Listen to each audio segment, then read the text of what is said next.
बहुत पुराने जमाने की बात है, जब दुनिया सादा थी, मगर इंसान की जिंदगी में आजमाइशें आज से भी ज्यादा गहरी, बेरहम हुआ करती थीं।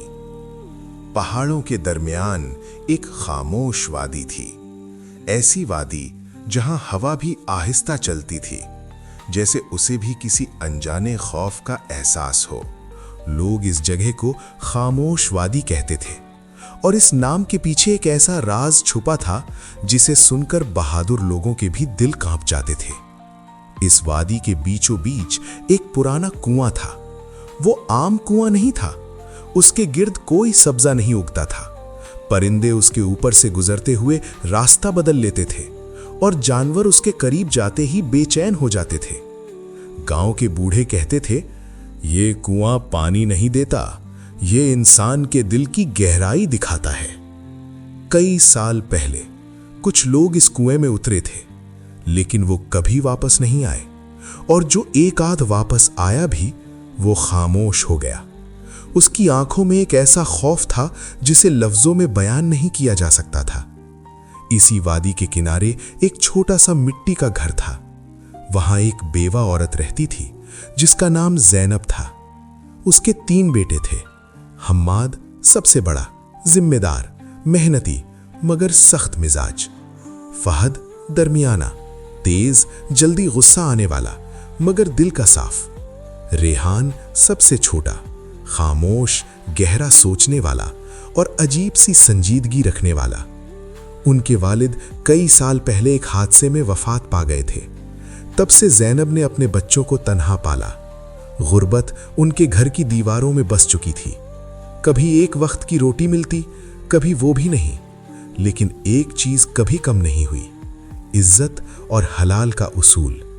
ज़ैनब रोज अपने बच्चों से कहती, बेटा, रिस्क कम हो जाए तो सब्र कर लेना, मगर हराम का एक लुकमा भी अपने मुंह में मत डालना।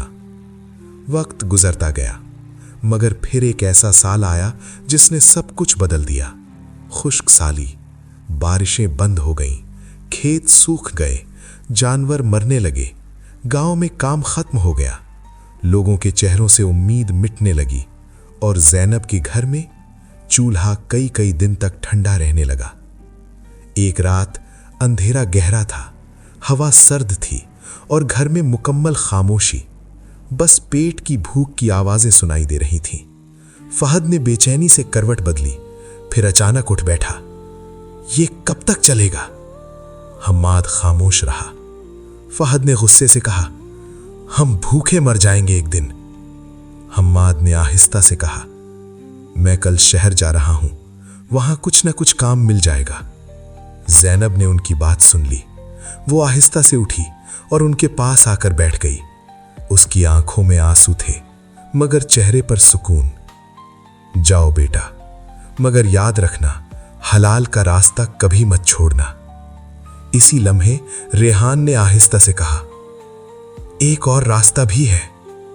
सबकी नजरें उसकी तरफ उठ गईं। हम्माद ने पूछा, कौन सा? रेहान ने बहुत धीमी आवाज में कहा, कुआं। कमरे में सन्नाटा छा गया। ज़ैनब के हाथ कांपने लगे। नहीं, वो कुआं आजमाइश है, वहां से कभी खैर नहीं आई। फहद की आंखों में चमक आ गई। अगर वहां कुछ हो तो? हम्माद ने सख्ती से कहा, हम खतरा नहीं लेंगे, लेकिन भूख इंसान को मजबूर कर देती है। अगली सुबह तीनों भाई कुएं के सामने खड़े थे। हवा अजीब थी, खामोशी भारी, जैसे कोई देख रहा हो। फहद आगे बढ़ा और आहिस्ता से कुएं में झांका। अचानक उसकी सांस रुक गई। ये क्या है? नीचे अंधेरे में कुछ चमक रहा था, जैसे सोना या कुछ और। रेहान ने गहरी सांस ली। ये आजमाइश है, लेकिन फहद ने रस्सी उठाई। ये मौका है, और अगले ही लम्हे वो कुएं में उतरने लगा। फहद आहिस्ता आहिस्ता रस्सी के सहारे कुएं के अंदर उतर रहा था। ऊपर हम्माद और रेहान खड़े थे। दोनों के दिल तेजी से धड़क रहे थे। हवा में एक अजीब सी ठंडक थी, जैसे जमीन के अंदर कोई और ही दुनिया छुपी हो। जैसे जैसे फहद नीचे जा रहा था, रोशनी कम होती जा रही थी ऊपर से हम्माद ने आवाज लगाई, फहद एहतियात से। नीचे से सिर्फ एक मध्यम आवाज आई, यहां कुछ है। रेहान ने कुएं के किनारे हाथ रखा और आंखें बंद करके जैसे कुछ महसूस करने लगा। अचानक फहद जोर से चीखा, मुझे ऊपर खींचो। हम्माद घबरा गया। उसने पूरी ताकत से रस्सी खींचनी शुरू की, लेकिन रस्सी भारी हो गई थी, बहुत ज्यादा भारी, जैसे कोई नीचे से पकड़कर रोक रहा हो। रेहान की आंखों में खौफ था। भाई जल्दी। हम्माद ने दांत भींच लिए। उसके हाथ छिलने लगे और फिर अचानक रस्सी हल्की हो गई। फहद तेजी से ऊपर आया और जमीन पर गिर पड़ा। वो हाँफ रहा था, मगर सब कुछ बदल चुका था। उसकी आंखें खाली थीं, जैसे वो कहीं और देख रहा हो। हम्माद ने उसे हिलाया। फहद क्या हुआ? फहद ने आहिस्ता से सर उठाया और धीमी आवाज में कहा, वो मुझे बुला रहा है। हम्माद चौंक गया। कौन? फहद ने कुएं की तरफ इशारा किया।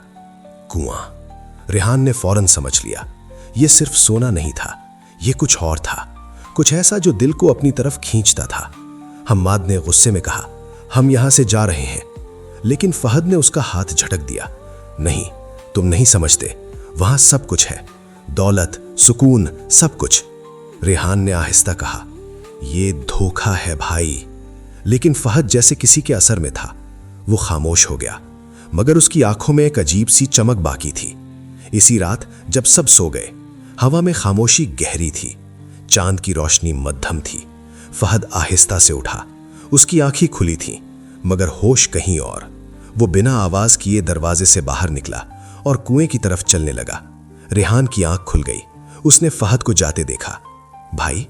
वो फौरन उठा और उसके पीछे भागा। फहद रुको। लेकिन फहद नहीं रुका। वो सीधा कुएं के किनारे पहुंचा, एक लम्हे के लिए रुका और फिर छलांग लगा दी। फहद, फहद, फहद। रेहान की चीख रात की खामोशी चीर गई। हम्माद भी जाग गया। दोनों कुएं के पास पहुंचे। नीचे सिर्फ अंधेरा था और एक गूंजती हुई आवाज, जो मुझे चाहे वो मुझे मिलता है। हम्माद का चेहरा गुस्से से सुर्ख हो गया। मैं उसे छोड़ूंगा नहीं। वो भी कुएं में कूदने लगा, लेकिन रेहान ने उसका हाथ पकड़ लिया। नहीं, हम्माद चीखा, वो मेरा भाई है। रेहान की आंखों में आंसू थे। और अगर तुम भी चले गए तो? हम्माद रुक गया। सांसें भारी हो गईं। तो हम क्या करें? रेहान ने गहरी सांस ली और कहा, यह कुआं ताकत से नहीं, नीयत से जीता जाता है। हम्माद ने हैरानी से उसकी तरफ देखा। तुम्हें कैसे पता? रेहान ने कहा, जब फहद नीचे था मैंने कुछ महसूस किया। यह कुआं इंसान की ख्वाहिशात को बढ़ाता है। जो उसे चाहता है वो उसी का हो जाता है। हम्माद खामोश हो गया। अब फैसला करना था, लड़ाई या अक्ल। अगली सुबह सूरज निकला, मगर उनके दिलों में अंधेरा था। रेहान कुएं के पास खड़ा था। उसने आसमान की तरफ देखा और आहिस्ता कहा, या अल्लाह, मैं दुनिया लेने नहीं आया, मैं अपने भाई को वापस लेने आया हूं। फिर उसने रस्सी पकड़ी और कुएं में उतरने लगा। जैसे जैसे वो नीचे जा रहा था, एक अजीब सी रोशनी जाहिर होने लगी। लेकिन ये आम रोशनी नहीं थी, ये चमकदार थी, दिल को लुभाने वाली। और फिर वो जमीन पर पहुंच गया। लेकिन ये वो कुआं नहीं था जो ऊपर से नजर आता था। ये एक पूरी दुनिया थी। सोने के ढेर, चमकते हुए महल, खूबसूरत चीजें, और बीच में फहद खड़ा था। वो हंस रहा था। रेहान देखो, हम अमीर हो गए। रेहान की आंखों में आंसू आ गए। ये सब हकीकत नहीं है भाई। अचानक जमीन हिलने लगी और एक साया जाहिर हुआ, एक खौफनाक साया। मैं तुम्हारी ख्वाहिश हूं, जो मुझे चाहे मैं उसे सब कुछ देता हूं। रेहान का दिल तेज धड़कने लगा। यही असल आजमाइश थी। कुएं के अंदर वो साया आहिस्ता आहिस्ता वाज़े हो रहा था। उसकी कोई शक्ल नहीं थी, मगर उसकी मौजूदगी इतनी भारी थी कि सांस लेना मुश्किल हो रहा था। फहद उसके करीब खड़ा था। उसके चेहरे पर अजीब सी खुशी थी। रेहान, तुम क्यों परेशान हो? ये सब हमारा है। रेहान ने गहरी सांस ली। उसका दिल कांप रहा था, मगर उसकी नीयत मजबूत थी। ये सब झूठ है। साया हंसा, एक खौफनाक गूंजती हुई हंसी। झूठ? ये वही है जो तुम चाहते हो, दौलत, ताकत, इज्जत, बस एक कदम और सब तुम्हारा। रेहान ने आंखें बंद कर लीं। उसे अपनी मां की आवाज याद आई, हराम से बचना। उसकी आंखों से आंसू बहने लगे। मुझे ये सब नहीं चाहिए। साया करीब आया। तो फिर तुम यहां क्यों आए हो? रेहान ने फहद की तरफ देखा, जो अब भी उस चमकती दुनिया में खोया हुआ था। फिर उसने मजबूत आवाज में कहा, मैं अपने भाई को लेने आया हूं। साया गुस्से में आ गया। जमीन कांपने लगी। ये मुमकिन नहीं, जो यहां आता है वो यहीं रहता है। रेहान ने आगे बढ़कर फहद का हाथ पकड़ा। भाई, ये सब छोड़ दो, हमें वापस जाना है। फहद हिचकिचाया। लेकिन ये सब, रेहान ने जोर से कहा, ये सब खत्म हो जाएगा, मगर हम एक दूसरे के बगैर कुछ नहीं। एक लम्हे के लिए खामोशी छा गई। फिर फहद की आंखों में होश वापस आने लगा। मैं क्या कर रहा था? साया चीख उठा, नहीं, तुम उसे नहीं ले जा सकते। रेहान ने पूरी ताकत से कहा, मैं हक के लिए आया हूं।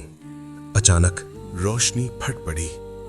सारी चमक, सोना, महल सब राख में बदलने लगा। साया पीछे हट गया।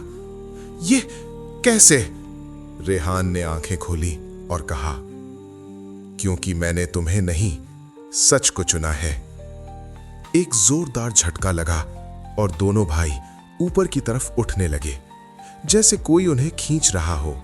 ऊपर हम्माद रस्सी पकड़े खड़ा था। उसके हाथ कांप रहे थे। या अल्लाह, उन्हें वापस ला। अचानक रस्सी हिलने लगी। हम्माद ने पूरी ताकत से खींचा और फिर दोनों बाहर आ गए। फहद बेहोश था। रेहान थका हुआ मगर जिंदा। हम्माद ने दोनों को गले लगा लिया। उसकी आंखों में आंसू थे। मैंने तुम्हें खो दिया था। फहद ने आहिस्ता आंखें खोली। भाई, मुझे माफ कर दो। हम्माद ने उसे सीने से लगा लिया। तुम वापस आ गए, यही काफी है। कुआं दोबारा खामोश हो गया, जैसे कुछ हुआ ही ना हो। घर वापस आकर ज़ैनब ने दोनों को देखा और सजदे में गिर गई। या अल्लाह, तेरा शुक्र। फहद रो रहा था। अम्मी, मैं लालच में अंधा हो गया था। ज़ैनब ने उसके सर पर हाथ रखा। अल्लाह ने तुम्हें वापस कर दिया, यही सबसे बड़ी नेमत है। रेहान खामोश खड़ा था। हम्माद ने उसके कंधे पर हाथ रखा। तुमने हमें बचाया।